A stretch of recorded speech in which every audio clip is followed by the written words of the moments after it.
अस्सलाम वालेकुम स्टूडेंट्स, आज हम 10th क्लास के उर्दू के 10th लेक्चर का आगाज़ करेंगे चैप्टर नंबर 3 मिर्ज़ा मोहम्मद सईद से। इस चैप्टर को हम मज़ीद आगे पढ़ेंगे। मिर्ज़ा साहब की ज़िंदगी बड़ी सीधी सादी थी, बग़ैर बनावट की थी। क्रोफर या ठाट बाट से कभी नहीं रहे, यानी गरूर व तकब्बुर के साथ या शान व शौकत के साथ ज़िंदगी नहीं गुजारी। घर की सवारी हमने इनके यहाँ नहीं देखी, गाड़ी वगैरह इनके पास नहीं थी। मैदे के मरीज़ थे, पैदल ज़्यादा चलते थे, सुबह टहलने ज़रूर जाते थे, चहलकदमी करने ज़रूर जाते थे, रात को जल्दी सो जाते थे। खेल तमाशे, सिनेमा, थिएटर कुछ नहीं देखते थे। खुदा के फजल से, अल्लाह के फजलो करम से घर का आराम इन्हें मैसर था, यानी घर में सुकून इन्हें मिल जाता था।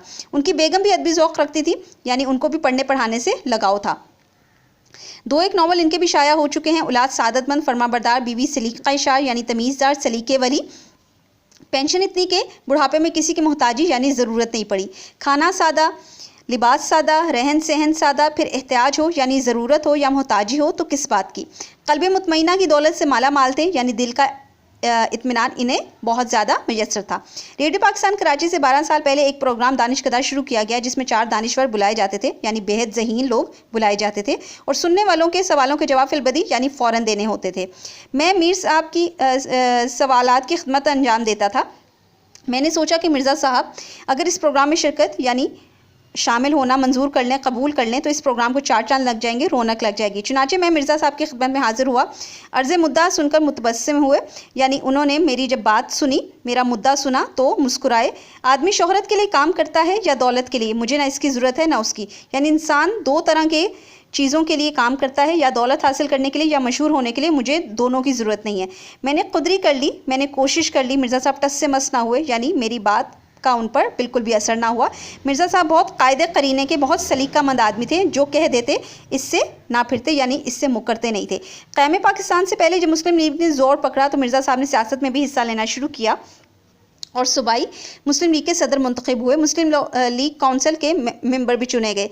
कराची यूनिवर्सिटी कायम हुई तो इसके मशीर यानी मशवरा देने वाले मुकर्रर हुए, और जब पाकिस्तानी अदीबों का गिल्ड 1959 में बनाया गया तो मिर्ज़ा साहब ही ने इसके पहले इजलास की सदारत यानी सदर बने। मिर्ज़ा साहब बज़ाहिर अलील यानी देखने में बीमार मालूम नहीं होते थे।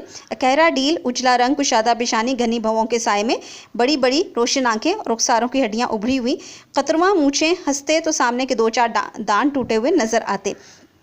कहरा डील होता है जी दुबले पतले, उजला रंग, साफ रंग, कुशादा पेशानी यानी साफ या चौड़ी पेशानी, घनी भवों के साए में बड़ी बड़ी रोशन आंखें यानी चमकदार आंखें, रुखसारों की हड्डियाँ उभरी हुई यानी बढ़ी हुई, कतरवा मूँछें यानी बिल्कुल भी ऐसा नहीं था कि कटी भी नहीं थी, कटी हुई मूँछें थी। हंसते तो सामने के 2-4 दांत टूटे हुए नजर आते, मगर बुरे ना लगते थे।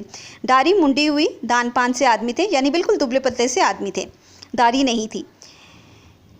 1930 में जब मैंने इन्हें पहली दफ़ा देखा तो इनकी उम्र 44-45 साल के करीब थी। 62 में जब वो 76 साल के थे, यानी जब इनकी इतनी उम्र हो गई, तब भी वो ऐसे के वैसे थे, यानी ऐसा नहीं था कि कुछ सालों बाद उनमें फ़र्क आ गया, वैसे के वैसे ही मालूम होते थे। इन्हें ज़माने का शिकवा या सेहत की शिकायत कर भी नहीं सुना। हंस हंस कर बात करते थे, मुस्कुराते रहते थे। सुना है दिल्ली के जिन 2-4 नौजवानों ने सबसे पहले सूट पहनना शुरू किया, इनमें सबसे नफीस यानी उम्दा सूट मिर्ज़ा साहब ही का होता था। मगर मैंने पिछले 32 साल में इन्हें हमेशा शेरवानी ही पहने देखा। अंग्रेज़ी इनका ओढ़ना बिछोड़ना, अंग्रेज़ी में बात करते, अंग्रेज़ी में पढ़ते थे, मगर रोब गांटने के लिए, लेकिन लोगों पर रोब जमाने के लिए अंग्रेज़ी का इस्तेमाल नहीं करते थे। मगर इनकी गुफ्तगू में अंग्रेज़ी के अल्फाज बिल्कुल नहीं आने पाते थे। 40 साल की उम्र के बाद ही इनके दोनों हाथों में राशा कहते हैं जी, जब आपके हाथ पाँव जो हैं वो खुद ब खुद ही हिलना शुरू हो जाते हैं। इसलिए लिखने में इन्हें जहमत होती थी, इन्हें दिक्कत होती थी, मुश्किल होती थी। खुश अखलाक और खुश मिजाज आदमी थे, यानी अच्छे और हुस्ने अखलाक वाले आदमी थे, मगर ज़्यादा दोस्त बनाने के कायल नहीं थे। ज़्यादा नहीं पसंद था कि दोस्त बनाएं। आप भले और अपना घर भला, अपने आप को अपने घर तक ज़्यादा बेहतर महसूस करते थे। मौत बरहक है, मौत हक है, सच है, आनी है। मरना सबको है, मगर मरने में फ़र्क होता है, लेकिन हर किसी का मरना एक जैसा नहीं होता। मिर्ज़ा साहब ने खासी उम्र पाई, लंबी उम्र पाई, मगर इनकी वफ़ात का सदमा दुख इसलिए ज़्यादा है कि ऐसे काबिल, ऐसे शरीफ और ऐसे वज़ादार ऐसे तौर तरीके वाले लोग ज़माना अब पैदा नहीं करेगा, यानी इतने अच्छे इंसान थे। अफसोस दुख है कि प्रोफेसर मोहम्मद सईद अब वहाँ हैं, मिर्ज़ा मोहम्मद सईद वहाँ हैं जहाँ हमारी नेक आरजुएँ रहती हैं, हमारी नेक ख्वाहिशात रहती हैं। ऐसी जामिउल उलूम हस्ती, यानी एक तरह से यूनिवर्सिटी थे वो अपने आप में, महरूम होने का हमें जितना भी गम हो कम है।